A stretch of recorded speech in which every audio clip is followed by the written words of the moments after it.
Hello, welcome to Ken studies. Daily MCQ में आज हम 20 जुलाई का एमसीक्यू देखेंगे। इसमें फर्स्ट क्वेश्चन है, with which country is India exploring to activate joint projects in Asia and Africa.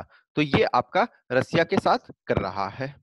अभी हमारे डिफेंस मिनिस्टर भी रसिया विजिट किए, क्योंकि जो सेकेंड वर्ल्ड वॉर था वो उसका आपका 75 ईयर्स हो गया, तो उसका सेलिब्रेशन रसिया भी कर रहा था। क्योंकि वो पहले ही करना था, मई में ही करना था, लेकिन कोविड-19 पेंडेमिक के कारण उसे रोक दिया गया था।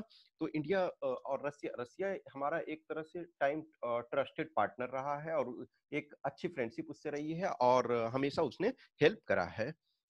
B, Vallarpadam terminal is in which port. तो ये आपका चेन्नई पोर्ट में है। ठीक है, तो ये इसका आंसर आपका बी हो जाएगा। ये चेन्नई पोर्ट में है, और ये इसको जो है इंटरमीडिएट टर्मिनल आपका ये किया जा रहा है, ये ट्रांसपोर्ट शिपमेंट के लिए। ठीक है ना, ट्रांसपोर्ट शिपमेंट के लिए आपका ट्रांसशिपमेंट के लिए इंटरमीडिएट प्रोजेक्ट पोर्ट डेवलप किया जा रहा है। और इसके मिनिस्टर जो है मनसुख लाल मंडाविया हैं। तो मनसुख मंडाविया जो है उन्होंने यहाँ के एम्प्लॉय को बोला है कि एक स्ट्रक्चर तैयार करो कि जिससे इसको हम ट्रांसशिपमेंट के लिए डेवलप कर सके। ट्रांसशिपमेंट का मतलब है कि इंटरमीडिएट पोर्ट, यानी कि कोई पोर्ट से इस पोर्ट पे आएगा और फिर यहाँ से गुड्स दूसरे जगह पे जाएगा, यानी ये डेस्टिनेशन नहीं होगा, ये बीच का एक पार्ट काम करेगा। तो ये इसका बी हो जाएगा। नेक्स्ट है, with which country has India recently opened a new trade route between Jaigaon and पसाखा। तो ये आपका हो जाएगा भूटान। तो भूटान के साथ ये कर रहा है। जयगांव जो आपका है वेस्ट बंगाल में है, जयगांव वेस्ट बंगाल में है, और पसाखा जो है भूटान में है। तो ये इसे ओपन किया जा रहा है। Next, in which place recently Tamil Nadu government proposed to establish a turmeric research centre. तो ये है मदकुरुचि में। तो मदकुरुचि में एक टर्मरिक रिसर्च सेंटर यानी कि हल्दी शोध संस्थान खोला जा रहा है तमिलनाडु गवर्नमेंट के द्वारा, तमिलनाडु में। Consider the following statements about tribute actor award in 2020. This will be awarded to Kate Winslet। हाँ, एक्ट्रेस केट विंसलेट को इसे दिया जाएगा। तो ये फर्स्ट स्टेटमेंट सही है। It will be awarded in Cannes film festival, नहीं, ये आपका टोरंटो इंटरनेशनल फिल्म फेस्टिवल में सितंबर 2020 में अवार्ड दिया जाएगा। तो इसका ओनली वन हो जाएगा। Next, which state has announced monthly pension for the kin of the ASA and anganwadi workers dying during कोविड-19 duty.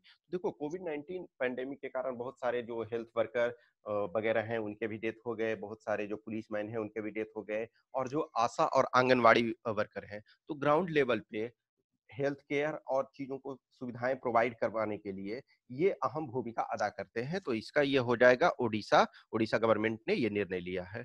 Next, recently defence ministry allowed a special power to the three services for individual capital procurement program for emergent operational requirement. The limit is 300 crore. देखो, normally क्या होता है कि कुछ situation ऐसे, एक आपका डीएसी होता है, डिफेंस एक्विजिशन काउंसिल। तो डिफेंस एक्विजिशन काउंसिल जिसमें कि 1000 करोड़ से अधिक का जो भी प्रोक्योरमेंट करना होता है, डिफेंस परचेज करना होता है, तो वो आपके एक डिफेंस एक्विजिशन काउंसिल करते हैं। और डिफेंस एक्विजिशन काउंसिल के जो चेयरपर्सन होते हैं वो आपके रक्षा मंत्री होते हैं। तो उनके अनुमति से ही वो जो काउंसिल डिसाइड करेगी उसके बाद ही परचेज होगा। लेकिन कुछ इमरजेंट सिचुएशन आता है, कुछ इमरजेंसी सिचुएशन, कुछ त्वरित जरूरत होती है, तो उसके लिए ये किया गया है कि 300 करोड़ का विशेष प्रावधान किया गया है। अदरवाइज 500 करोड़ का वाइस चीफ ऑफ जो आर्म फोर्सेस हैं वो उनको भी दिया गया है। 500 करोड़ का वो सेपरेट, वो पहले से चल रहा है। तो ये 300 करोड़ का जो है वो विशेष प्रावधान किया गया है। तो इसका आंसर ए होगा। Next, all capital cities of north east states will be connected to the rail network by which year. तो ये 2023। अभी देखो, मेजर रूप से जो है आपका जो आसाम है, तो आसाम में ऑलरेडी बहुत लंबे समय से ये किया गया है। और उसके बाद त्रिपुरा के राजधानी जो है वो अगरतला, उसको कनेक्ट किया गया है। तो लेकिन जैसे कुछ कुछ जो मेघालय वगैरह का कैपिटल है, ये सारी, तो इनको भी कनेक्ट करने का कोशिश से प्रावधान है, और 2023 तक सभी को कनेक्ट कर लिया जाएगा।